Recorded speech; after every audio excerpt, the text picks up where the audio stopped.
saya melihat itu urusan pribadi mereka ya. Karena kan saya tidak ikut campur juga masalah itu. Jadi masalah ini kan berawal dari Agus, tapi akhirnya kemana-mana dan Agus juga terseret-seret di situ. Jadi saya pribadi sih menyayangkan karena masalah ini harusnya sudah selesai dengan cepat aja kan. Kemarin juga udah turun ke medsos untuk memberikan pengarahan dan juga membuat perdamaian. Saya pikir itu kan satu stimulus positif. Tapi dengan adanya hal baru ini kan jadi bingung lagi. Jadi menyayangkan saja. Tapi saya tidak mau bercampur karena ini urusan pribadi personal gitu. Kok ada yang melaporkan juga nih, Alvin Lim kemarin melaporkan Novi terkait pencemaran nama baik. Ya itu urusan pribadi jadi. Kok menyayangkan nggak sih sikap Agus yang harusnya fokus perawatan malah bolak-balik saling lapor Polda, Polres, Mabes, gimana nih kok? Jadi alat. Bukan hanya gue yang menyayangkan ya. Kayaknya hampir semua orang menyayangkan lah, harusnya dia lebih fokus ke pengobatan tapi akhirnya jadi berurusan dengan hukum terus kan. Ya gimana ya, nggak bisa ngapa-ngapain, saya bukan Agus ya. Gitu. Kabarnya Novi juga disomasi oleh Alvin Lim sebesar 1 triliun. Iya, mau menang banyak dia tuh. 1 triliun dia. Bagi-bagi lah Bang Alvin, setengah-setengah.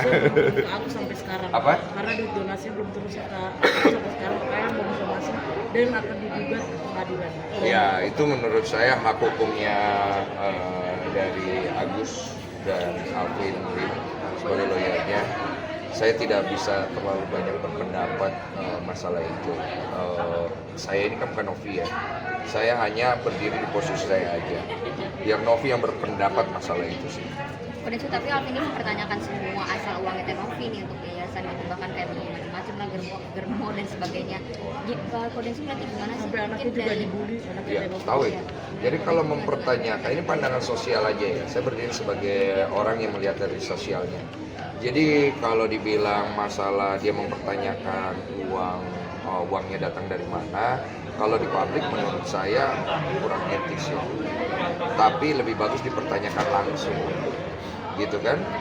Nah, kedua, kalau dibilang dia mendapatkannya dari cara-cara yang seperti diberitakan, menurut saya juga kurang pas.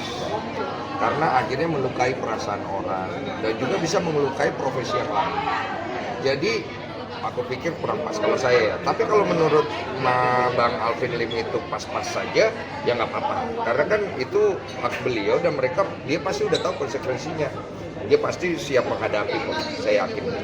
Kodensu, tapi kan hal itu pada akhirnya jadi Alvin Lim melakukan NFT yang konten yang mencemarkan nama Agus yang parodi.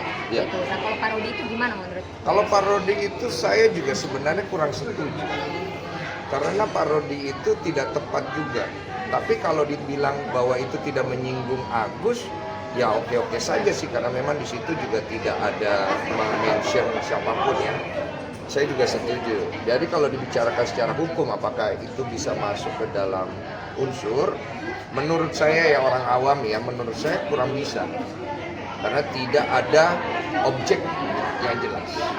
Tapi kalau ditanya dengan kondisi yang sekarang, itu pasti akan menjadi sentimen negatif juga untuk pihak Novi gitu. Karena kesannya kurang tepat.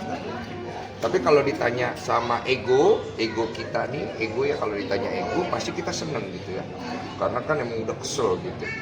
Jadi kalau dilihat dari beberapa perspektif, kalau saran saya sih sebenarnya ya sudahlah, karena sudah terjadi. Lagi pula juga Novi juga sudah mengambil sikap, Yolo juga sudah mengambil sikap, dan menurut saya sudah cukup. Tapi Alvin ini meminta Novi untuk belajar hukum, belajar bahasa gitu. Maksudnya Densu melihat itu jadi dia lupa Indonesia, karena kan dia bahasanya mempertanyakan bukan pernyataan. Oh itu ya, untuk narasi itu ya. Oh itu urusan mereka ya. Kecuali kalau saya disuruh belajar, harus jawab gitu. Itu aja.